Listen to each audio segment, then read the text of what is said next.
dia melihat harta, yang dia menggunakan hartanya untuk kebaikan, maka dia mengatakan, kalau saya punya harta saya akan berbuat seperti si fulan. Maka orang yang dapat pahala seperti si fulan yang punya harta dan menginfakkan hartanya. Dan satu orang miskin lain, dia melihat orang lain dia punya harta, kemudian dia apa? Berbuat maksiat dengan hartanya, berbuat dosa, menggunakannya dalam keburukan. Maka dia mengatakan, kalau saya seperti fulan, saya akan berbuat dosa seperti fulan. Maka dia berdosa yang sama sebagaimana orang berbuat. Dari apa? Sebab apa? Niat. Karena sebab niat. Maka perbanyak niat kebaikan. Contohnya, kita di jalan, ada batu di tengah jalan. Ada batu yang di tengah jalan. Ya, dan menyingkirkan batu dari jalan termasuk apa? Iman. Termasuk iman.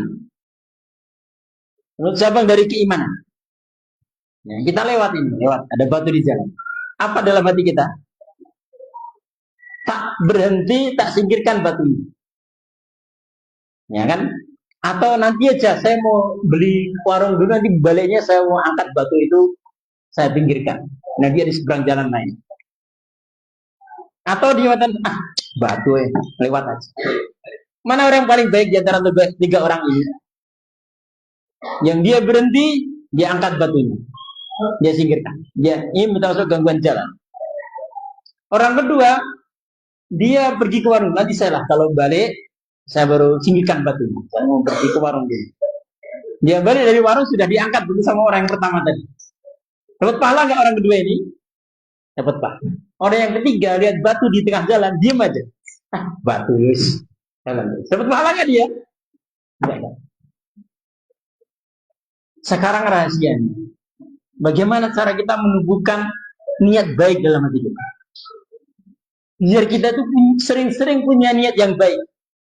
Kalau melihat sesuatu tuh niatnya baik, bukan niat buruk. Lihat mangga tetangga, niatnya baik atau buruk?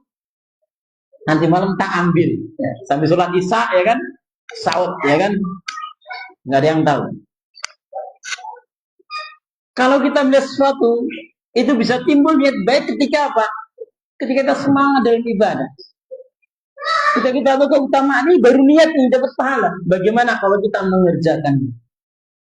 Bagaimana kalau kita mengulanginya, istiqomah di atasnya? Sehingga itu termasuk kemurahan Allah Ta'ala yang sebenarnya. Imam Nawawi menyebutkan, ketika Allah menyebutkan orang yang berbuat dosa satu dosa dia kerjakan, Allah mengatakan ditulis baginya satu dosa.